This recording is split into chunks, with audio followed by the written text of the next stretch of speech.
ብለው ሲጠይቁት ናዖስን አንደኛ ቀኝ አይናችሁን አውጣ፣ ቀኝ አይናችሁን በማውጣት ባሪያ ያደርጋችሁ። ሁለተኛ የስድብን ቃል በእናንተ ላይ አውጅልኝ። ይሄን መስማማት የምንችለው ከ7 ቀን በኋላ ዛሬ ነገ አይደል የመጨረሻው 7ኛው ቀን። እግዚአብሔር ምስክሬ ሰኞ እናንተ ቤት መልስ ይምጣ።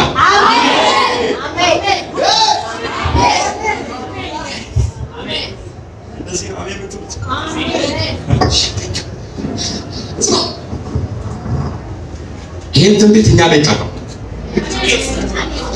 7ኛው ቀን እኛ ቤት መልስ አለ። 7ኛው ቀን እኛ ቤት ክብር አለ። 7ኛው ቀን እኛ ቤት ይሰማል። 7ኛው ቀን እኛ ቤት አምልኮ አለ።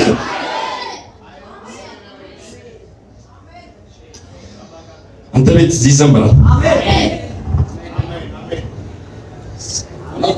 በጣም ይገርም። በዚህ 7 ቀን ውስጥ ተስማምተው በባርነስ ከናዖስ ከኢያቡስ ገለዓድ ወደ እስራኤል ለመምጣት የ3 ቀን መንገድ ይፈጃል። ከእስራኤል ወደ ኢያቡስ ገለዓድ ለመመለስ የ3 ቀን መንገድ ይፈጃል። በመካከላቸው ያለው አንድ ቀን ዛሬ ለማን እንደሆነ ባለቀ ቀን መልስ ቤታችሁ ይባላል። ወይኔ ለማን እንደሆነ ግን አላውቅም። ምክንያቱም ሰለበት ተቀበልክ ባለባከ ልማከ ዛሬ ልማከ አበቃ ባልከው ቀን ላይ ቤት ላይ መልስ ይሰማል። ውደት በተጠበቀበት ቀን ላይ እናንተ ቤት መልስ ይሰማል።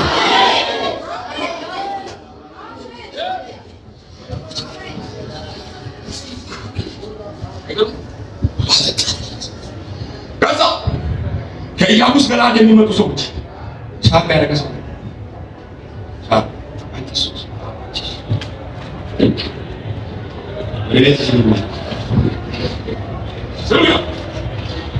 ከኢያቡስ ገለዓድ ሰዎች ውስጥ ሲመጡ እያሉ መጡ።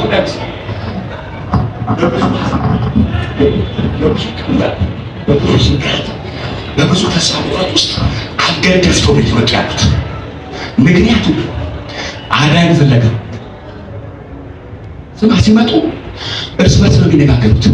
እኔ ምን ባናገኝስ አንደኛው ሌላኛው እንዲህ እያወራኝ መዝሙር እየተሰማኝ ነው። ምን አይነት መዝሙር ብሎ ሲጠይቁት ውስጤን ዝም ብሎ ደስ ደስ ደስ ደስ ምን አገኘህ ላሉኝ ኢየሱስ የሚሰራ ሁሉ ጠላት ያበላሽባል በህይወት የሚገርም ነገር ያለው 5 እግዚአብሔር አምላክ ከ7 ዓመት ነገርን እያበላሽ የልጅ ካንተ ሰብራለሁ። አሜን። ለ7 ዓመት ተከታታይ እያከሰረ የነበረውን እጅ እግዚአብሔር ከልጄ ላይ ዛሬ አንስቷል። አሜን። ባለዕዳ አትሆንም። አሜን። ባለዕዳ አትሆንም። አሜን። ባልጸልይ ቅርብ ጊዜ ባለዕዳ ሆኖ እንድታሰር ጠላት ያወጣውን አዋጅ ነው ያየሁት። አሮጌ መዝገብ ከእጅ ሲቀደዳየው ጌታ ምንድን ነው ብዬ ስጠይቅ ልጄን ሊያከስር ነው። ሁል ጊዜ ነገሩን የሚያበላሸውን እጅ መትቼዋለሁ። አሜን።